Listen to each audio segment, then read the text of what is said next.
मन्नै सुरत होवै मन बुद्ध, मन्नै सगल भवन की सुध, मन्नै मोह चोटा न खाई,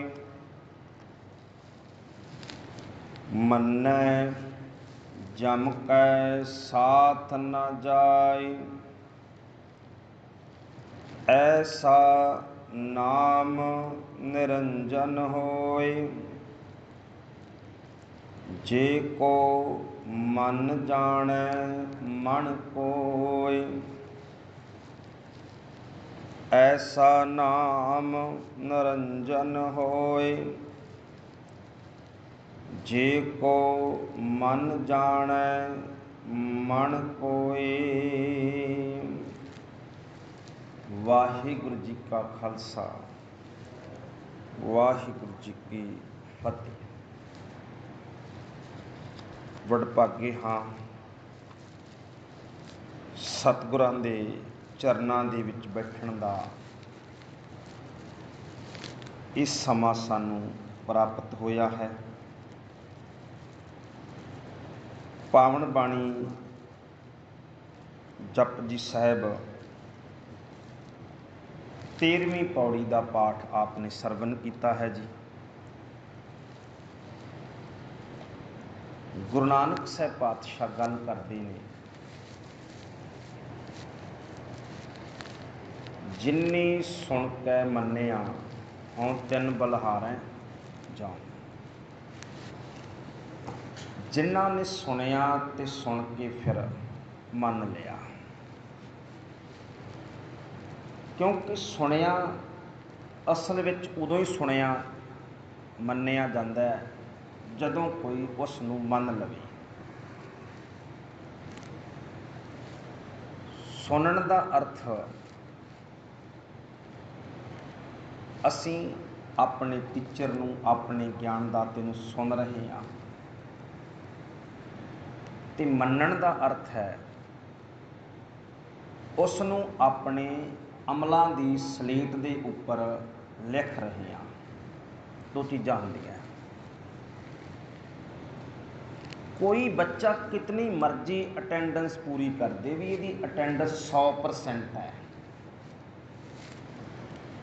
पर 100% हाज़री दे नाल इन्हां कल्लियां हाज़रियां दे नाल उहनूं पेपरां विच सफलता नहीं मिल सकती। वो कदों मिलेगी? जदों क्लास विच जो सुनिया उस सुने नूं एग्जाम दे विच लिख के आएगा। कई बार माँ प्यो कह देंगे है ना, देखो जी हाज़रियां इहदियां पूरियां सी, घरों भेजते रहे हैं, बच्चा फेल किवें हो गया? वो कहते सुनता ही नहीं रहा, सुरत ना सुनिया ही नहीं। मैं पढ़ाउंदा हुंदा सी, ध्यान ही किते होर हुंदा सी। इन्हें पेपरां च कुछ नहीं लिखा, मैं की करा? तो उहदियां स्कूल जाना, उहदा सोहनी वर्दी पाउणी, उहदा लैक्चरां नूं अटेंड करना तां मन्निया जाएगा जेकर ओह पेपरां दे विच लिखेगा, क्योंकि नंबर ते लिखण दे मिलने आ। इसे तरह धर्म की दुनिया के अंदर करनी कागद मन मसवाणी, बुरा भला दोए लेख पई। इस करके करनी दे कागज के उपर लिखना है जो असी सुने हैं, उसनूं मन्नना है। मन्नण का अर्थ हुंदा है लिख रहे हैं स्लेट के उपर, और गुरु ने तो उही देखना है। गुरु ने देखना मन्निया किन्ना है, चलिया किन्ना है, सुनिया तां ही प्रवान है। तो अज गुरु नानक साहब सतगुरु पातशाह सानू बख्शिश कर रहे है, मन्नै सुरत होवै मन बुद्ध। मन्नण दे नाल सुरत होवै, सुरत होवे दा अर्थ है सुरत विच चेतनता आ जानी, जागृति आ जानी। ਜਾਂ ਇਹ ਕਹਿ ਲਓ ਵੀ ਈਸ਼ਵਰੀ ਗਿਆਨ ਦੀ ਪ੍ਰਾਪਤੀ ਹੋ ਜਾਣੀ, ਸੁਰਤ ਹੋਵੇ, ਮਨ ਬੁੱਧ, ਮਨ ਵਿੱਚ ਬੁੱਧੀ ਦੇ ਵਿੱਚ ਜਾਗਰਤੀ ਆ ਜਾਂਦੀ ਹੈ, ਚੇਤਨਤਾ ਆ ਜਾਂਦੀ ਹੈ, ਈਸ਼ਵਰੀ ਗਿਆਨ ਆ ਜਾਂਦਾ ਹੈ ਜਦੋਂ ਕੋਈ ਪਰਮਾਤਮਾ ਦੇ ਨਾਮ ਨੂੰ, ਗੁਰੂ ਦੇ ਗਿਆਨ ਨੂੰ ਮੰਨ ਲੈਂਦਾ ਹੈ। ਬਹੁਤ ਸਮਾਂ ਪਹਿਲਾਂ ਨਾ ਗੁਰਮੁਖੋ ਸਾਡੇ ਪੰਥ ਦੇ ਵੱਡੇ ਵਿਦਵਾਨ ਹੋਏ ਨੇ ਪ੍ਰੋਫੈਸਰ ਦਰਸ਼ਨ ਸਿੰਘ ਜੀ। ਠੀਕ ਹੈ, ਵੱਖੋ ਵੱਖਰੇ ਵਿਵਾਦਿਤ ਵਿਸ਼ੇ ਬੰਦਾ ਹੋ ਜਾਂਦਾ ਕਈ ਵਾਰ, ਪਰ ਵਿਦਵਤਾ ਪੱਖੋਂ ਬਹੁਤ ਵੱਡੇ ਸਨ, ਵੱਡੇ ਨੇ ਹੁਣ ਵੀ ਹੈ ਨੇ। ਤਾਂ ਉਹਨਾਂ ਦੇ ਕੋਲ ਮੈਂ ਬੈਠਾ ਸੀ, ਇੰਝ ਗੱਲ ਚੱਲ ਪਈਆਂ ਗੱਲਾਂ ਐਸੇ ਪੰਕਤੀ ਦੀਆਂ ਵੀ ਮੰਨੈ ਸੁਰਤ ਹੋਵੇ ਮਨ ਬੁੱਧ ਦੇ। ਮੈਂ ਆਖਿਆ ਜੀ ਵੀ ਪ੍ਰੋਫੈਸਰ ਸਾਹਿਬ ਕੀ ਅਰਥ ਬਣਦੇ ਆ? ਤਾਂ ਮੈਨੂੰ ਯਾਦ ਨਹੀਂ ਅਜੇ ਤੱਕ, ਮੈਂ ਚਾਹੁੰਦਾ ਵੀ ਉਹ ਸਾਂਝੇ ਕਰ ਲਵਾਂ ਮੈਂ, ਕਿਉਂਕਿ ਕਿਸੇ ਲਿਖਤ ਵਿੱਚ ਤੇ ਹੈ ਨਹੀਂ ਗੇ। ਉਹਨਾਂ ਨੇ ਇੰਝ ਬੋਲੇ ਤੇ ਮੈਨੂੰ ਬੜੇ ਵਧੀਆ ਲੱਗੇ। ਉਹ ਕਹਿੰਦੇ ਸਨ ਵੀ ਤਿੰਨ ਚੀਜ਼ਾਂ ਹੁੰਦੀਆਂ ਨੇ, ਇੱਕ ਸੁਰਤ ਹੁੰਦੀ ਹੈ, ਇੱਕ ਮਨ ਹੁੰਦਾ, ਇੱਕ ਬੁੱਧੀ ਹੁੰਦੀ ਹੈ। ਤਿੰਨ ਚੀਜ਼ਾਂ ਨੇ, ਚੇਤਾ ਕਰੋ। ਤੇ ਚੌਥੀ ਹੈ ਫਿਰ ਮਤ। ਜਿਹੜੀ ਸੁਰਤ ਹੈ ਨਾ, ਧਰਮ ਦੀ ਜਿਹੜੀ ਆਰੰਭਤਾ ਹੈ ਉਹ ਸੁਰਤ ਤੋਂ ਹੁੰਦੀ ਹੈ, ਸੁਰਤ ਹੋਵੇ। ਔਰ ਜਿਹੜੀ ਅਖੀਰਲਾ ਉਹ ਵੀ ਸੁਰਤ ਤੇ ਹੁੰਦੀ ਹੈ, ਵੀ ਟਿਕੀ ਕਿੱਥੇ ਆ ਸੁਰਤ, ਆਰੰਭਤਾ ਵੀ ਸੁਰਤ ਆ, ਵੀ ਸੁਰਤ ਕਿੱਥੇ ਲੱਗੀ ਹੈ ਤੇ ਸੰਪੂਰਨਤਾ ਕਿੱਥੇ ਹੈ, ਸੁਰਤ ਜਿਹੜੀ ਹੈ ਉਹ ਲੀਨ ਕਿੱਥੇ ਹੋਈ ਹੈ। ਤੋ ਇਸ ਕਰਕੇ ਸੁਰਤ ਹੈ ਜਿਹੜੀ, ਇਸ ਕਰਕੇ ਚੇਤਾ ਕਰੋ, ਜੇ ਸੁਰਤ ਸਾਡੀ ਗੁਰੂ ਵੱਲ ਨਹੀਂ ਨਾ ਹੋਏਗੀ ਤੇ ਫਿਰ ਮਤ ਗੁਰੂ ਵਾਲੀ ਨਹੀਂ ਹੋ ਸਕਦੀ। ਗੁਰੂ ਵਾਲੀ ਮਤ ਤਾਂ ਹੋਵੇਗੀ ਜੇ ਸੁਰਤ ਗੁਰੂ ਵਿੱਚ ਹੈ। ਇਸ ਕਰਕੇ ਪਹਿਲਾਂ ਸੁਰਤ ਦਾ ਗੁਰੂ ਵੱਲ ਹੋਣਾ ਜੀ। ਇਸੇ ਕਰਕੇ ਗੁਰੂ ਨਾਨਕ ਸਾਹਿਬ ਪਾਤਸ਼ਾਹ ਕਿਰਪਾ ਕਰਦੇ ਨੇ, ਸ਼ਬਦ ਗੁਰੂ ਸੁਰਤ ਧੁਨ ਚੇਲਾ।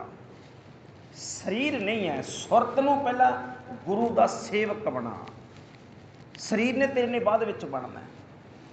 ਤੋ ਜਿਵੇਂ ਇਹ ਕਹਿ ਲਓ ਵੀ ਪਸ਼ੂ ਪੰਛੀ ਹੈ ਜਿਹੜੇ, ਉਹ ਬਹੁਤਾ ਛੇਤੀ ਸਿੱਖ ਨਹੀਂ ਸਕਦੇ।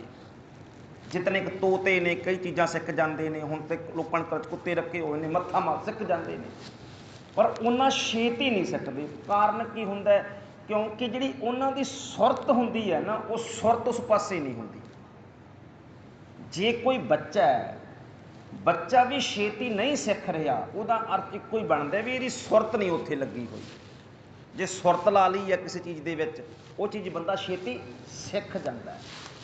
ਤੋ ਇਸ ਕਰਕੇ ਸ਼ੁਰੂਆਤ ਹੈ ਜਿਹੜੀ ਉਹ ਸੁਰਤ ਤੋਂ ਹੁੰਦੀ ਹੈ। ਅਸੀਂ ਸੁਰਤ ਲਾਉਣੀ ਹੈ ਗੁਰੂ ਦੇ ਵਿੱਚ, ਤੇ ਸੁਰਤ ਨਹੀਂ ਜਾਗਰਤ ਹੋਣਾ। ਸਿੱਖ ਚੇਤਨਤਾ ਕਿੱਥੇ ਆਉਣੀ ਹੈ? ਸੁਰਤ ਦੇ ਵਿੱਚ ਆਉਣੀ ਹੈ।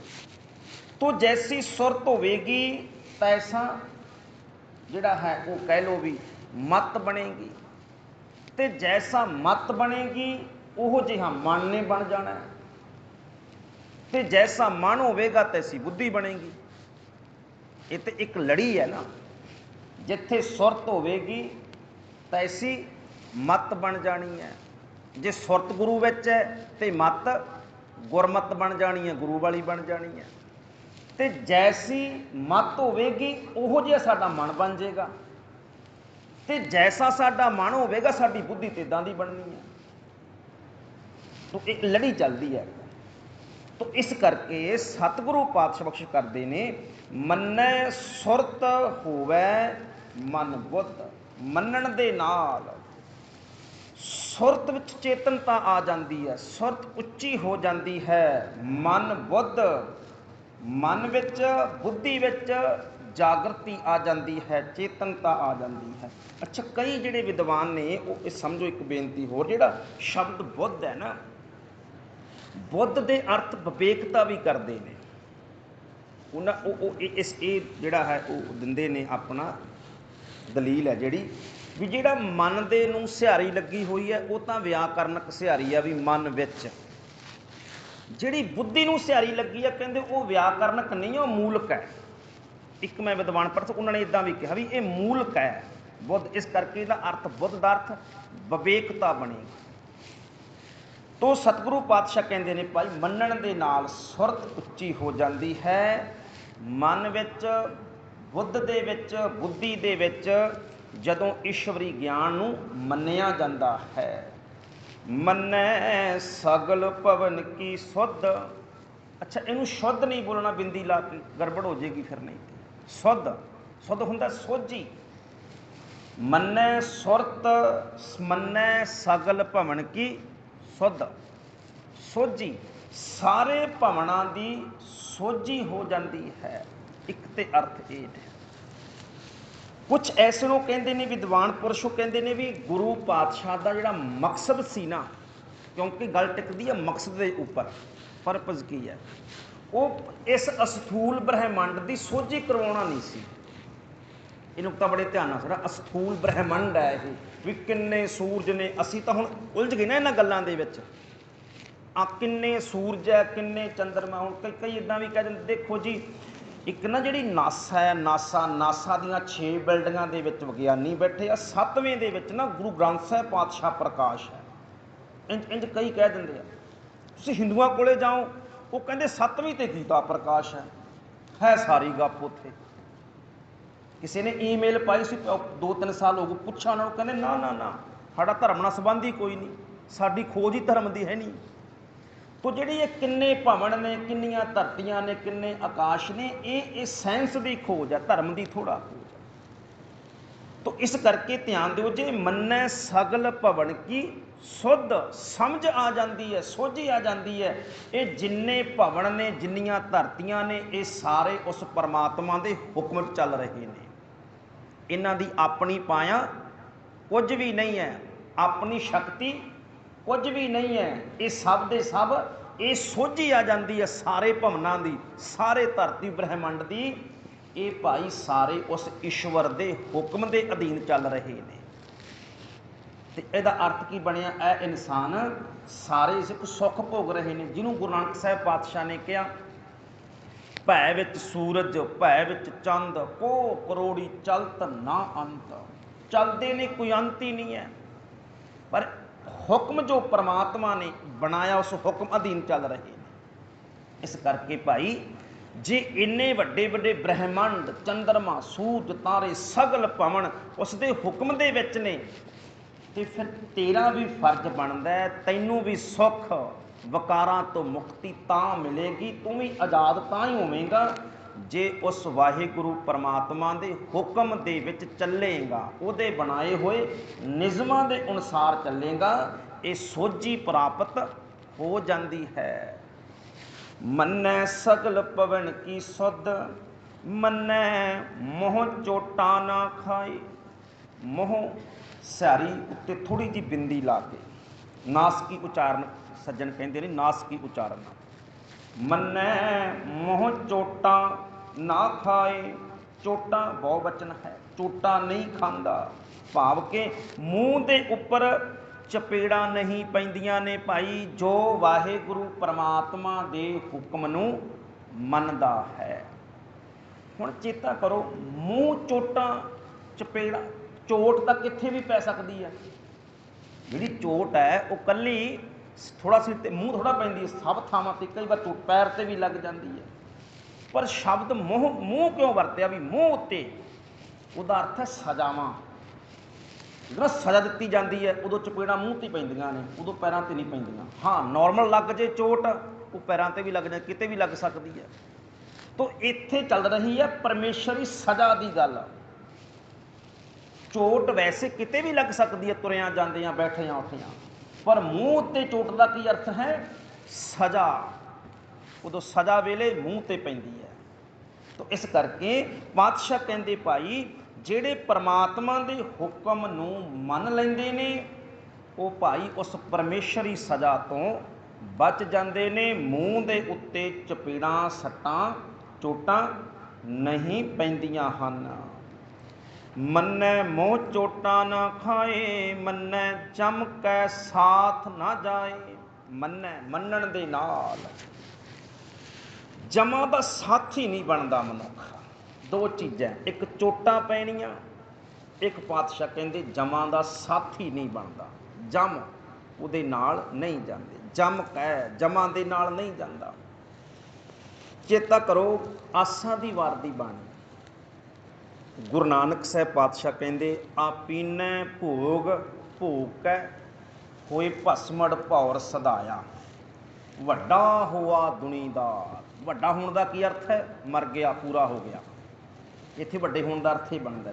ਮੈਨੂੰ ਇਹ ਤਾਂ ਪਤਾ ਨਹੀਂ, ਜਦੋਂ ਪੰਜਾਬ 'ਚ ਜਾਓ ਨਾ ਉਹ ਬਾਪੂ ਮਰ ਜਾਂਦਾ, ਕਹਿੰਦੇ ਵੱਡਾ ਕਰਨਾ ਬਾਪੂ ਨੂੰ, ਮਰਨ ਤੋਂ ਬਾਅਦ ਹੀ ਹੁੰਦਾ। ਉਹ ਮਰ ਗਿਆ, ਵੱਡਾ। ਆਪਾਂ ਕਹਿੰਦੇ ਪੂਰਾ ਹੋ ਗਿਆ, ਇੱਕ ਸ਼ਬਦ ਨਾ ਪੂਰਾ ਹੋ ਗਿਆ। ਇਹਦਾ ਭਾਵ ਕੀ ਸੀ? ਕਹਿੰਦੇ ਮਰ ਗਿਆ ਕੋਈ ਬੰਦਾ, ਕਹਿੰਦੇ ਜੀ ਫਲਾਣਾ ਸਿੰਘ ਪੂਰਾ ਹੋ ਗਿਆ। ਇਹਦਾ ਅਰਥ ਜਿਉਂਦਾ ਤਾਂ ਅਧੂਰਾ ਹੀ ਸੀ, ਫਿਰ ਹੁਣ ਹੀ ਪੂਰਾ ਹੋਇਆ ਮਰਨ ਤੋਂ ਬਾਅਦ। ਤਾਂ ਇੱਥੇ ਵੱਡੇ ਦਾ ਕੀ ਅਰਥ ਹੈ? ਮਰ ਜਾਣਾ, ਪੂਰਾ ਹੋ ਗਿਆ। ਵੱਡਾ ਹੋਆ ਦੁਨੀਦਾਰ, ਗਲ ਸੰਗਲ। ਫਿਰ ਵੀ ਹੋਇਆ ਕੀ ਬਾਅਦ ਵਿੱਚ? ਗਲ ਸੰਗਲ ਘੱਤ ਚਲਾਇਆ। ਹੁਣ ਇੱਥੇ ਕੀ ਹੈ? ਚਲਾਇਆ ਜਾ ਰਿਹਾ ਹੈ। ਕਿਹਦੇ ਵੱਲੋਂ? ਕਹਿੰਦੇ ਜਮਦੂਤਾਂ ਦੇ ਵੱਲੋਂ। ਜਿਵੇਂ ਇੱਕ ਬਣੀ ਹੋਈ ਹੈ ਧਰਮ ਦੀ ਵਿਆਖਿਆ, ਜਿਹੜੇ ਹਿੰਦੁਸਤਾਨੀ ਸਨਾਤਨ ਮਤ ਸੀ ਉਹਦੀ ਉਦਾਹਰਨ ਲੈ ਕੇ ਪਾਤਸ਼ਾਹ ਗੱਲ ਕਰਦੇ ਪਏ ਨੇ। ਕਹਿੰਦੇ ਚਲਾਇਆ, ਉਹਨੂੰ ਪਕੜਿਆ, ਕਹਿੰਦੇ ਚੱਲ ਸਾਡੇ ਨਾਲ। ਅੱਛਾ, ਦੂਜੇ ਪਾਸੇ ਇੱਕ ਵਚਨ ਹੋਰ ਮਿਲਦਾ, ਗੁਰਮੁਖ ਜਨਮ ਸਵਾਰ ਦਰਗਾਹ। ਕੀ ਹੈ? ਚੱਲਿਆ, ਚਲਾਇਆ ਨਹੀਂ। ਕੀ ਹੈ? ਚੱਲਿਆ। ਅਰਥ ਕੀ ਹੈ? ਮਰਜ਼ੀ ਨਾਲ ਚੱਲਿਆ ਉਹ, ਉਹਨੂੰ ਕੋਈ ਲਿਜਾ ਨਹੀਂ ਰਿਹਾ। ਦੋ ਚੀਜ਼ਾਂ ਹੁੰਦੀਆਂ ਨੇ ਅਦਾਲਤ ਦੇ ਵਿੱਚ। ਇੱਕ ਕਈ ਬੰਦੇ ਮਰਜ਼ੀ ਨਾਲ ਜਾਂਦੇ ਨੇ, ਆਰਾਮ ਨਾਲ ਜਾਂਦੇ ਨੇ, ਘਰੋਂ ਚੱਲ ਕੇ ਜਾਂਦੇ ਨੇ। ਇੱਕ ਨੂੰ ਫੜ ਕੇ ਲਿਜਾਇਆ ਜਾਂਦਾ, ਚੱਲ। ਦੋਨਾਂ ਫਰਕ ਕੀ ਹੁੰਦਾ? ਜਿਹਨੂੰ ਪਤਾ ਹੈ ਵੀ ਅੱਜ ਫੈਸਲਾ ਮੇਰੇ ਹੱਕ ਵਿੱਚ ਹੋਣਾ, ਉਹ ਚੱਲ ਕੇ ਜਾਂਦਾ ਵੀ ਅੱਜ ਜਿੱਤਾਂਗੇ ਕੇਸ। ਜਿਹਨੂੰ ਪਤਾ ਵੀ ਸਜ਼ਾ ਹੋਣੀ, ਉਹਨੂੰ ਫੜ ਕੇ, ਅਪਰਾਧੀ ਨੂੰ, ਦੋਸ਼ੀ ਨੂੰ ਫੜ ਕੇ ਲਿਜਾਇਆ ਜਾਂਦਾ ਹੈ। ਤੋ ਗੁਰੂ ਨਾਨਕ ਸਾਹਿਬ ਪਾਤਸ਼ਾਹ ਕਹਿੰਦੇ ਭਾਈ ਜਿਹੜੇ ਮੰਨ ਲੈਂਦੇ ਨੇ ਨਾ, ਉਹਨਾਂ ਨੂੰ ਜਮਦੂਤ ਨਹੀਂ ਲੈ ਕੇ ਜਾਂਦੇ। ਉਹ ਕੀ ਕਰਦੇ ਨੇ? ਉਹਨਾਂ ਨੂੰ ਪਤਾ ਹੈ ਸੱਦੜੇ ਨਿੱਤ ਪਵਨ। ਪਤਾ ਹੈ ਉਹਨਾਂ ਨੂੰ ਇਸ ਗੱਲ ਦਾ ਵੀ ਸੱਦੇ ਤਾਂ ਰੋਜ਼ਾਨਾ ਹੀ ਪੈਂਦੇ ਪਏ ਨੇ ਮੌਤ ਦੇ। ਉਹਨਾਂ ਨੂੰ ਜਮਦੂਤ ਲੈ ਕੇ ਨਹੀਂ ਜਾਂਦੇ। ਉਹ ਕੀ ਕਰਦੇ ਨੇ? ਕਬੀਰ ਜਿਸ ਮਰਨੈ ਤੇ ਜਗ ਡਰੈ, ਮੇਰੇ ਮਨ ਆਨੰਦ। ਉਹਨਾਂ ਦੀ ਅਵਸਥਾ ਇਹ ਹੈ, ਫੜ ਕੇ। ਉਹਨਾਂ ਨੂੰ ਫਿਕਰ ਨਹੀਂ ਹੈ ਮੌਤ ਦਾ। ਉਹਨੂੰ ਪਤਾ ਹੈ ਚਿੰਤਾ ਤਾਂ ਕੀ ਕੀਜੀਏ ਜੋ ਅਨਹੋਣੀ ਹੋਏ। ਅਨਹੋਣੀ ਥੋੜ੍ਹਾ, ਤਾਂ ਹੋਣੀ ਵਾਲੀ ਗੱਲ ਹੈ। ਸਾਰਿਆਂ ਨਾਲ ਹੁੰਦੀ ਹੈ, ਮੇਰੇ ਨਾਲ ਵੀ ਹੋ ਜਾਣੀ ਹੈ। ਡਰ ਕਾਹਦਾ? ਕਬੀਰ ਮੋਹੇ ਮਰਨੇ ਕਾ ਚਾਓ ਹੈ। ਡਰ ਨਹੀਂ ਹੈ ਉੱਥੇ। ਗੁਰਮੁਖ ਨੂੰ ਲਿਜਾਣਾ ਨਹੀਂ ਪੈਂਦਾ, ਤਿਆਰ ਪਰ ਤਿਆਰ ਹੁੰਦਾ ਨਾ। ਜਿਵੇਂ ਜਿਹਨੂੰ ਪਤਾ ਹੋਵੇ ਵੀ ਕੱਲ੍ਹ ਨੂੰ ਸਵੇਰੇ ਜਾਣਾ ਗੱਡੀ ਦੇ ਉੱਪਰ, ਕਰਦਾ ਨਹਾ ਕੇ ਧੋ ਕੇ ਕੱਪੜੇ ਪ੍ਰੈਸ ਕਰਕੇ ਬੈਗ ਭਰ ਕੇ ਸਮਾਨ ਨਾਲ ਇੰਝ ਬੈਠ ਜਾਂਦਾ ਵੀ ਗੱਡੀ ਆਉਣੀ ਹੈ, ਚੱਲਾਂਗੇ। ਲਿਜਾਣਾ ਥੋੜ੍ਹਾ ਪੈਂਦਾ, ਕੰਮ ਨਿਬੇੜ ਕੇ। ਤੁਹਾਡਾ ਗੁਰਸਿੱਖ ਹੈ ਉਹ ਤਾਂ ਨਿਤਨੇਮ ਕਰਕੇ, ਬਾਣੀ ਪੜ੍ਹ ਕੇ, ਵਕਾਰਾਂ ਤੋਂ ਮੁਕਤ ਹੋ ਕੇ ਤਿਆਰ ਪਰ ਤਿਆਰ ਬਹਿੰਦਾ ਵੀ ਆਓ ਭਾਈ ਮੈਨੂੰ ਲੈ ਕੇ ਚੱਲੋ। ਮੌਤ ਜਾਣ ਨੂੰ ਤਿਆਰ ਹੈ ਬਸ। ਇਹਨੂੰ ਕਹਿੰਦੇ ਆਪ ਜਾਣਾ ਮਰਜ਼ੀ ਦੇ ਨਾਲ।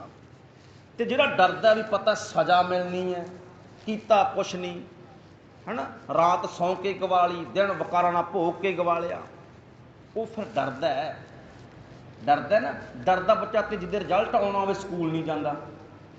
ਸੌਖੇ ਲੈ ਲਓ, ਕਹਿੰਦਾ ਅੱਜ ਨਹੀਂ ਜਾਣਾ ਸਕੂਲ, ਸਿਰ ਦੁਖਦਾ, ਪਤਾ ਹੈ ਵੀ ਫੇਲ ਹੋਣਾ ਅੱਗੇ, ਤੇ ਆਉਂਦੇ ਜੁੱਤੀਆਂ ਫੇਰ ਪੈਣਗੀਆਂ। ਹੁੰਦਾ ਇੱਦਾਂ। ਤਾਂ ਇਸ ਕਰਕੇ ਪਾਤਸ਼ਾਹ ਕਹਿੰਦੇ ਡਰ ਲੱਗਦਾ ਕਿਹਨਾਂ ਨੂੰ? ਮੌਤ ਤੋਂ। ਜਿਹੜੇ ਭਾਈ ਰੱਬ ਨੂੰ ਭੁਲਾ ਕੇ ਬੈਠੇ ਜ਼ਿੰਦਗੀ ਬਤੀਤ ਕਰ ਰਹੇ ਸਨ। ਹੁਕਮ ਕੀਏ ਮਨ ਭਾਵਦੇ ਰਾਹ ਭੀੜਾ ਅੱਗੇ, ਜਾਮਣਾ ਨੰਗਾ ਦੋਜਕ ਚਾਲਿਆ। ਉਹ ਡਰਦਾ, ਨੰਗਾ ਦੋਜਕ ਚਾਲਿਆ। ਇਸ ਕਰਕੇ ਸਤਿਗੁਰੂ ਪਾਤਸ਼ਾਹ ਕਹਿੰਦੇ ਨੇ ਮੰਨੈ ਜਮ ਕੈ ਸਾਥ ਨਾ ਜਾਏ। ਭਾਈ ਮੰਨਣ, ਜਿਨ੍ਹਾਂ ਨੇ ਮੰਨ ਲਿਆ ਹੈ, ਮੰਨਣ ਦੇ ਨਾਲ ਉਹ ਜਮਦੂਤਾਂ ਦੇ ਨਾਲ ਨਹੀਂ ਜਾਂਦੇ। ਉਹ ਜਮਦੂਤਾਂ ਦੇ ਸਾਥੀ ਨਹੀਂ ਬਣਦੇ ਹਨ। ਐਸਾ ਨਾਮ ਨਿਰੰਜਨ ਹੋਏ। ਅਜਿਹਾ ਹੈ ਭਾਈ ਉਸ ਪਰਮਾਤਮਾ ਦਾ ਨਾਮ ਜਿਹੜਾ ਕਾਲਕ ਤੋਂ ਰਹਿਤ ਹੈ, ਜਿਹੜਾ ਤੇਰੇ ਅੰਦਰ ਨੂੰ ਜਾਣਦਾ ਹੈ, ਤੇਰੇ ਅੰਦਰ ਨੂੰ ਜਾਗਰਤ ਕਰਦਾ ਹੈ, ਤੇਰੀ ਅੰਦਰ ਦੀ ਸੁਰਤ ਨੂੰ ਪਰਮਾਤਮਾ ਨਾਲ ਜੋੜ ਦਿੰਦਾ ਹੈ। ਐਸਾ ਹੈ ਪਰਮਾਤਮਾ ਦਾ ਨਾਮ। ਇਸ ਕਰਕੇ ਐਸਾ ਦੇਖੋ, ਇੱਕ ਵਚਨ ਹੋਰ ਸਮਝੋ ਜੀ। ਦੇਖੋ ਇੱਕ ਨਾ ਗੁਰਮੁਖੋ ਐਸਾ ਨਾਮ ਆਪਾਂ ਪੜ੍ਹਦੇ ਪਏ ਹਾਂ ਸਾਰੀ, ਇਹ ਜਿਹੜਾ ਇਹਦਾ ਵਰਤਾਂਤ ਬਣਦਾ। ਦੇਖੋ ਇੱਕ ਹੁੰਦੀ ਹੈ ਅਮੀਰੀ ਬਾਹਰ ਦੀ, ਦਿਖਦੀ ਹੈ, ਦਿਖਦੀ ਹੈ ਨਾ। ਇੱਕ ਹੁੰਦੀ ਹੈ ਅਮੀਰੀ ਅੰਦਰ ਦੀ, ਦਿਖਦੀ ਨਹੀਂ ਹੁੰਦੀ। ਤੋ ਜਿਹੜੀ ਧਰਮ ਦੀ ਅਮੀਰੀ ਹੈ ਨਾ, ਮੰਨਣ ਵਾਲੇ ਦੀ ਅਮੀਰੀ, ਉਹ ਮੰਨਦੀ ਹੈ। ਹੋ ਸਕਦਾ ਝੌਂਪੜੀ 'ਚ ਬੈਠਾ ਹੋਵੇ, ਹੋ ਸਕਦਾ ਝੌਂਪੜੀ 'ਚ ਬੈਠਾ ਹੋਵੇ, ਨਾਮ ਜਪਣ ਵਾਲਾ, ਜਿਹੜਾ ਅੰਦਰ ਤੋਂ, ਜਿਹਨੂੰ ਪਤਾ ਨਾ ਪ੍ਰਭ ਕਉ ਸਿਮਰੈ ਸੇ ਧਨਵੰਤੇ, ਉਹ ਧਨਵਾਨ ਨੇ ਜਿਨ੍ਹਾਂ ਦੇ ਕੋਲੇ ਵਾਹਿਗੁਰੂ ਦਾ ਸਿਮਰਨ ਹੈ। ਜਿਵੇਂ ਇਹ ਕਹਿ ਲਓ ਵੀ ਇੱਕ ਪਾਸੇ ਕ੍ਰਿਸ਼ਨ ਜੀ ਨੇ, ਇੱਕ ਪਾਸੇ ਕੰਸ ਨੇ, ਕੰਸ ਹੈ, ਇੱਕ ਪਾਸੇ ਗੁਰੂ ਨਾਨਕ ਸਾਹਿਬ ਨੇ, ਦੂਜੇ ਪਾਸੇ ਬਾਬਰ ਹੈ। ਹੁਣ ਬਾਬਰ ਦੀ ਅਮੀਰੀ ਦਿਖਦੀ ਹੈ ਸਾਰਿਆਂ ਨੂੰ ਵੀ ਘੋੜੇ ਤੇ ਚੜ੍ਹਿਆ, ਫੌਜਾਂ ਨੇ, ਤਖਤੋ ਹੈ, ਤਾਜ ਹੈ ਬਾਹਰੀ ਤੌਰ ਦੇ ਉੱਤੇ। ਤੇ ਗੁਰੂ ਨਾਨਕ ਸਾਹਿਬ ਪਾਤਸ਼ਾਹ ਦੇ ਪਿੱਛੇ ਦੇਖੀਏ ਕੌਣ ਤੁਰਦਾ, ਕੇਵਲ ਭਾਈ ਮਰਦਾਨਾ ਹੈ ਹੀ ਕੋਈ ਨਹੀਂ, ਬਾਬਰ ਪਿੱਛੇ ਫੌਜਾਂ ਤੁਰਦੀਆਂ। ਪਰ ਪਰਮੇਸ਼ਰ ਦੇ ਦਰਬਾਰ ਜਿਹੜਾ ਫੈਸਲਾ ਹੋਣਾ ਉਹ ਕਿੱਧਰ ਨੂੰ ਜਾਣਾ, ਉਹ ਦਿੱਕੀ ਦੇ ਹੱਕ 'ਚ ਹੋਣਾ। ਤਾਂ ਇਸੇ ਤਰ੍ਹਾਂ ਦੇ ਨਾਲ ਗੁਰੂ ਨਾਨਕ ਸਾਹਿਬ ਪਾਤਸ਼ਾਹ ਕਹਿੰਦੇ ਪਏ ਜਿਹੜਾ ਪਰਮੇਸ਼ਰ ਦਾ ਨਾਮ ਨਾ, ਐਸਾ ਨਾਮ ਉਹ ਤੇਰੇ ਅੰਦਰ ਨੂੰ ਅਮੀਰ ਕਰੇਗਾ, ਅੰਦਰ ਤੋਂ ਬਲਵਾਨਤਾ ਬਣਾਏਗਾ। ਉਹਦੇ ਨਾਲ ਤੇਰੀ ਸੁਰਤ ਨੇ, ਜਿਹੜਾ ਇਹਦਾ ਪੂਰਾ ਪੌੜੀ ਦਾ ਤੱਤ ਸਾਰ ਹੈ, ਉਹਨੇ ਤੇਰੀ ਸੁਰਤ ਨੂੰ ਉੱਚੀਆਂ ਕਰਨਾ ਹੈ। ਸੁਰਤ ਹੋਵੇ ਮਨ ਬੁੱਧ, ਇੱਥੇ ਕਿਤੇ ਲਿਖਿਆ ਵੀ ਮੰਨੇਗਾ ਤੇ ਤੇਰੀ ਫੈਕਟਰੀ ਚੱਲ ਜੇਗੀ। ਦੇਖੋ ਮੈਂ ਕਈ ਵਾਰ ਇਹ ਬੇਨਤੀ ਕਰਦਾ ਹੁੰਦਾ ਇੱਦਾਂ ਵੀ ਅਸੀਂ ਨਾ ਜਿਸ ਲਈ ਗੁਰੂ ਪਾਤਸ਼ਾਹ ਨੇ ਬਾਣੀ ਨੂੰ ਰਚਿਆ, ਦੇਖੋ ਕਿੰਨੀ ਕੁਰਬਾਨੀ ਦਿੱਤੀ, ਔਰ ਜਿਨ੍ਹਾਂ ਨੇ ਅਰਥ ਕੀਤੇ ਫਿਰ ਉਹਨਾਂ ਨੇ ਹੋਰ। ਪ੍ਰੋਫੈਸਰ ਸਾਹਿਬ ਸਿੰਘ ਦੀ ਦੋਤਰੀ ਹੈ ਪਟਿਆਲੇ ਰਹਿੰਦੀ, ਜਿਨ੍ਹਾਂ ਨੇ ਅਰਥ ਕੀਤੇ ਗੁਰਬਾਣੀ ਦੇ। 36 ਸਾਲਾਂ ਦੇ ਵਿੱਚ ਲਗਭਗ 35-36 ਸਾਲ ਲਾਏ ਪ੍ਰੋਫੈਸਰ ਸਾਹਿਬ ਸਿੰਘ ਨੇ ਅਰਥ ਕੀਤੇ, ਔਰ ਪੰਥ ਦੀ ਝੋਲੀ ਪਾਏ। ਬਹੁਤ ਇੱਕ ਐਸਾ ਕਰਮ ਕੀਤਾ ਨਹੀਂ, ਅਸੀਂ ਭਟਕਦੇ ਫਿਰਦੇ ਸੀ। ਉਹਨਾਂ ਡਾਕਟਰ ਹਰਸ਼ਿੰਦਰ ਕੌਰ, ਤਾਂ ਉਹ ਗ੍ਰੇਟੈਸਟ ਵੂਮੈਨ ਵੀ ਆਉਂਦੀ ਹੈ ਸੰਸਾਰ ਦੀਆਂ ਪਹਿਲੀਆਂ 10 ਇਸਤਰੀਆਂ ਦੇ ਵਿੱਚ। ਉਹਨਾਂ ਨੂੰ ਮੈਂ ਇੱਕ ਵਾਰੀ ਮਿਲਿਆ, ਮੁਲਾਕਾਤ ਕਰਨੀ ਸੀ ਉਹਨਾਂ ਦੇ ਨਾਲ, ਇੰਟਰਵਿਊ। ਉਹਨਾਂ ਨੂੰ ਪੁੱਛਿਆ, ਮੈਂ ਕਿਹਾ ਭੈਣ ਜੀ ਵੀ ਨਾਨਾ ਜੀ ਦੀ ਕਦੇ ਗੋਦ ਵਿੱਚ ਬੈਠੇ ਹੋ? ਉਹ ਕਹਿੰਦੀ ਮੌਕਾ ਹੀ ਨਹੀਂ ਮਿਲਿਆ ਕਦੇ, ਖੇਡਦੀ ਰਹੀ ਹਾਂ ਮੈਂ ਕੋਲੇ। ਪੁੱਛਿਆ ਜੀ ਕਿਉਂ? ਉਹਨੇ ਕਹਾਣੀ ਸੁਣਾਈ ਮੈਨੂੰ। ਕਹਿਣ ਲੱਗੀ ਇੱਕ ਵਾਰ ਨਾ ਮੈਂ ਨਾਨਾ ਜੀ ਨੂੰ ਮਿਲਣ ਗਈ। ਵੇਖੋ ਗੁਰਬਾਣੀ, ਜਿਹਦੇ ਗੁਰਬਾਣੀ ਵਾਲੇ ਪਾਸੇ ਚੱਲ ਪੈਂਦੇ ਸੁਰਤ ਕੈਸੀ ਹੋ ਜਾਂਦੀ ਆ। ਉਹ ਕਹਿੰਦੀ ਮੈਂ ਛੁੱਟੀਆਂ 'ਚ ਨਾਨਾ ਜੀ ਨੂੰ ਮਿਲਣ ਗਈ, ਛੋਟੀ ਜੀ ਸੀ। ਉੱਥੇ ਜਾ ਕੇ ਤੇ ਛੁੱਟੀਆਂ ਗਈਆਂ ਤੇ ਮੈਂ ਕਿਹਾ ਵੀ ਨਾਨਾ ਜੀ ਨੂੰ ਮਿਲਾਂਗੀ, ਗੋਦ ਵਿੱਚ ਬੈਠਾਂਗੀ। ਬੱਚਿਆਂ ਨੂੰ ਚਾਹ ਹੁਣ ਨਾਨਕੀ ਜਾਣ ਦਾ, ਪਹਿਲਾਂ ਤੇ ਬਹੁਤਾ ਹੁੰਦਾ ਸੀ, ਹੁਣ ਤੇ ਅਸੀਂ ਉਲਝਾ ਲਿਆ ਬੱਚਿਆਂ ਨੂੰ। ਕਹਿੰਦੀ ਅਸੀਂ ਦੁਪਹਿਰ ਨੂੰ ਪਹੁੰਚੇ ਅੰਮ੍ਰਿਤਸਰ ਸਾਹਿਬ, ਤੇ ਨਾਨਾ ਜੀ ਕਮਰੇ ਦੇ ਅੰਦਰ, ਕਮਰਾ ਬੰਦ। ਨਾਨੀ ਜੀ ਕਹਿਣ ਲੱਗੇ ਵੀ ਸ਼ਾਮ ਨੂੰ ਨਿਕਲਦੇ ਹੁੰਦੇ ਆ ਬਾਹਰ, ਦੁੱਧ ਲੈਣ ਵਾਸਤੇ ਜਾਂਦੇ ਹੁੰਦੇ, ਪੁੱਤ ਉਦੋਂ ਨਾਲ ਨਾਲ ਤੁਰੀ ਜਾਈ। ਕਹਿੰਦੀ ਸ਼ਾਮ ਨੂੰ ਕਮਰਾ ਖੁੱਲ੍ਹਿਆ, ਡੋਲਾ ਚੁੱਕਿਆ, ਦੁੱਧ ਲੈਣ ਤੁਰ ਪਈ। ਕਹਿੰਦੀ ਮੈਂ ਨਾਲ ਤੁਰ ਪਈ। ਨਾਲ ਤੁਰਦਿਆਂ ਤੁਰਦਿਆਂ ਨਾਨਾ ਜੀ ਚੁੱਪ ਚਾਪ, ਗੱਲਬਾਤ ਹੀ ਕੋਈ ਨਹੀਂ। ਦੁੱਧ ਲਿਆ, ਵਾਪਸ ਆਏ, ਗੱਲਬਾਤ ਹੀ ਕੋਈ ਨਹੀਂ। ਚੁੱਪ ਚਾਪ ਫੇਰ ਕਮਰੇ 'ਚ ਵੜੇ, ਫੇਰ ਬਾਣੀ ਦੇ ਅਰਥ ਸਮਝਣ ਲੱਗ ਪਏ। ਕੋਈ ਇੱਦਾਂ ਨਹੀਂ ਸੀ। ਕਹਿੰਦੀ ਮੈਂ 4 ਦਿਨ ਰਹੀ, ਗੱਲ ਹੀ ਨਹੀਂ ਹੋਈ। ਰੋਟੀ ਖਾਣ ਨਿਕਲਣਾ, ਫਿਰ ਅੰਦਰ ਵੜ ਜਾਣਾ, ਨਹਾਉਣ ਇਸ਼ਨਾਨ ਪਾਣੀ ਕਰਨ ਨਿਕਲਣਾ, ਫਿਰ ਅੰਦਰ ਵੜ ਜਾਣਾ। ਕਹਿੰਦੀ 24 ਘੰਟਿਆਂ ਵਿੱਚੋਂ 18 ਘੰਟੇ, 22 ਘੰਟੇ ਅੰਦਰ ਹੀ ਰਹਿਣਾ। ਤੇ ਕਹਿੰਦੀ ਮੈਂ ਤਾਂ ਗੁੱਸੇ 'ਚ ਹੋ ਕੇ ਵਾਪਸ ਆ ਗਈ। ਤੇ 10 ਦਿਨਾਂ ਬਾਅਦ ਚਿੱਠੀ ਆਈ ਨਾਨਾ ਜੀ ਦੀ, ਪ੍ਰੋਫੈਸਰ ਸਾਹਿਬ ਸਿੰਘ ਦੀ। 10 ਦਿਨਾਂ ਬਾਅਦ ਚਿੱਠੀ ਆਈ। ਚਿੱਠੀ 'ਚ ਉਹਨਾਂ ਨੇ ਲਿਖਿਆ, ਕਹਿਣ ਲੱਗੇ ਮੈਂ ਆਪਣੀ ਦੋਹਤਰੀ ਕੋਲੋਂ ਮਾਫੀ ਮੰਗਦਾ ਹਾਂ, ਮਿਲਣ ਆਈ ਸੀ ਪਰ ਮੈਂ ਸਮਾਂ ਨਹੀਂ ਦੇ ਸਕਿਆ। ਪੁੱਛਿਆ ਕਿਉਂ? ਉਹਨੂੰ ਦੱਸਿਆ ਕਾਰਨ। ਕਹਿਣ ਲੱਗੇ ਕੋਈ ਗੁਰਬਾਣੀ ਦਾ ਐਸਾ ਨੁਕਤਾ ਸੀ ਜਿਹੜਾ ਮੇਰੀ ਪਕੜ 'ਚ ਨਹੀਂ ਸੀ ਆ ਰਿਹਾ। ਦੱਸਿਆ ਉਹਨਾਂ ਨੇ ਫਿਰ ਉਹ ਚਿੱਠੀ 'ਚ। ਕੋਈ ਉਹ ਚਿੱਠੀ ਸਾਂਭੀ ਹੋਈ ਉਹਨਾਂ ਨੇ। ਕਹਿੰਦੀ ਦੇਖੋ ਜੀ ਮੈਂ ਚਿੱਠੀ ਸਾਂਭ ਕੇ ਬੈਠੀ ਹੋਈ ਹੈ। ਐਸਾ ਕੋਈ ਨੁਕਤਾ ਸੀ ਗੁਰਬਾਣੀ ਜਿਹੜਾ ਮੇਰੀ ਸਮਝ 'ਚ ਨਹੀਂ ਸੀ ਆ ਰਿਹਾ, ਔਰ ਮੈਂ 24 ਘੰਟੇ ਉਸੇ ਇਕਾਗਰ 'ਚ ਲੱਗਿਆ ਰਹਿੰਦਾ ਸਾਂ। ਜੇ ਕਿਤੇ ਮੈਂ ਆਪਣੀ ਧੀ ਦੇ, ਆਪਣੇ ਦੋਹਤਰੀ ਨਾਲ ਗੱਲਾਂ ਬਾਤਾਂ ਕਰਨ ਲੱਗ ਪੈਂਦਾ, ਤੇ ਹੋ ਸਕਦਾ ਵੀ ਜਿਹੜਾ ਉਹ ਨੁਕਤਾ ਸੀ ਨਾ, ਉਹ ਮੇਰੇ ਦਿਮਾਗ 'ਚੋਂ ਫਿਰ ਕਲਿੱਕ ਹੋ ਜਾਂਦਾ, ਫਿਰ ਦੂਜੇ ਪਾਸੇ ਚਲਾ ਜਾਂਦਾ, ਤੇ ਉਹ ਪੰਥ ਨੂੰ ਬਹੁਤ ਵੱਡਾ ਘਾਟਾ ਪੈ ਜਾਣਾ ਸੀ। ਤਾਂ ਤੁਸੀਂ ਦੇਖੋ ਐਸੇ ਵੀ ਗੁਰਸਿੱਖ ਹੋਏ ਜਿਨ੍ਹਾਂ ਨੇ 18 ਘੰਟੇ, 1 ਸਾਲ 2 ਸਾਲ ਨਹੀਂ, 36 ਸਾਲ ਦਾ ਸਮਾਂ ਜ਼ਿੰਦਗੀ ਦਾ ਇੱਦਾਂ ਲੰਘਾਇਆ। ਕਾਹਦੇ ਲਈ? ਸਾਨੂੰ ਗੁਰਬਾਣੀ ਦੇ ਸਹੀ ਅਰਥ ਮਿਲ ਜਾਣ। ਇੱਦਾਂ ਕਰਕੇ ਇੰਨੀ ਮਿਹਨਤ ਵੀ ਕੀਤੀ, ਇੰਨੀ ਸੁਰਤ ਨੂੰ ਇੰਨਾ ਇਕਾਗਰ ਕਰ ਲਿਆ ਗੁਰਮੁਖੋ, ਔਰ ਕਿੰਨੇ ਸਾਲ ਕੀਤਾ। ਤਾਂ ਇਸ ਕਰਕੇ ਕਹਿਣ ਦਾ ਭਾਵ ਕੀ ਹੈ, ਸਤਿਗੁਰੂ ਪਾਤਸ਼ਾਹ ਕਹਿੰਦੇ ਭਾਈ ਇਕਾਗਰਤਾ ਜਿਹੜੀ ਹੈ ਉਹ ਜ਼ਰੂਰੀ ਹੈ ਪਰਮੇਸ਼ਰ ਦੇ ਨਾਮ ਦੇ ਵਿੱਚ। ਤੋ ਇਸ ਕਰਕੇ ਪਾਤਸ਼ਾਹ ਕਹਿੰਦੇ ਭਾਈ ਐਸਾ ਨਾਮ ਅਜਿਹੀ ਤਾਕਤ ਵਾਲਾ ਹੈ, ਅਜਿਹੀ ਸੁਰਤ ਬਖਸ਼ਦਾ ਹੈ ਪਰਮੇਸ਼ਰ ਦਾ ਨਾਮ, ਐਸੀ ਜਾਗਰਤੀ ਬਖਸ਼ਦਾ ਹੈ ਪਰਮੇਸ਼ਰ ਦਾ ਨਾਮ ਕਿ ਸਭ ਕਹੋ ਕਬੀਰ ਬੁੱਧ ਹਰ ਲਈ ਮੇਰੀ, ਬੁੱਧ ਬਦਲੀ ਸਿੱਧ ਪਾਈ ਪ੍ਰਾਪਤੀ ਹੋ। ਤੋ ਐਸਾ ਨਾਮ ਨਿਰੰਜਨ ਹੋਏ, ਅਜਿਹਾ ਹੈ ਪਰਮੇਸ਼ਰ ਦਾ ਨਾਮ ਜੋ ਮਾਇਆ ਤੋਂ ਰਹਿਤ ਹੈ, ਕਾਲਕ ਤੋਂ ਰਹਿਤ ਹੈ। ਜੇ ਕੋਈ ਮਨ ਜਾਣੈ ਮਨ ਕੋਇ। ਕੱਲ ਮੈਨੂੰ ਗੁਰਮੁਖ ਬਾਹਰ ਮਿਲੋ, ਕਹਿੰਦੇ ਗਿਆਨੀ ਜੀ ਇੰਜ ਵੀ ਹੋ ਸਕਦੇ ਆ ਵੀ ਮਨ ਵਿੱਚ ਕੋਈ, ਮਨ ਵਿੱਚੋਂ ਕੋਈ ਮੰਨ ਲਵੇ ਤਾਂ ਠੀਕ ਹੈ। ਇਸ ਕਰਕੇ ਜੇ ਕੋਈ ਮਨ ਕਰਕੇ ਮਨ ਵਿੱਚ ਮੰਨ ਲਵੇ ਪਰਮੇਸ਼ਰ ਦੇ ਨਾਮ ਨੂੰ, ਤੋ ਕਹਿਣ ਲੱਗੇ ਜਾਣ ਲਵੇ, ਤੇ ਭਾਈ ਅਜਿਹਾ ਆਨੰਦ ਮਿਲਦਾ ਹੈ ਉਸ ਵਾਹਿਗੁਰੂ ਪਰਮੇਸ਼ਰ ਦੇ ਨਾਮ ਦੇ ਵਿੱਚੋਂ। ਸਤਿਗੁਰੂ ਪਾਤਸ਼ਾਹ ਕਿਰਪਾ ਕਰਨ। ਭੁੱਲਾਂ ਚੁੱਕਾਂ ਦੀ ਖਿਮਾ, ਫਤਿਹ ਬੁਲਾਓ ਆਖੋ ਜੀ। ਵਾਹਿਗੁਰੂ ਜੀ ਕਾ ਖਾਲਸਾ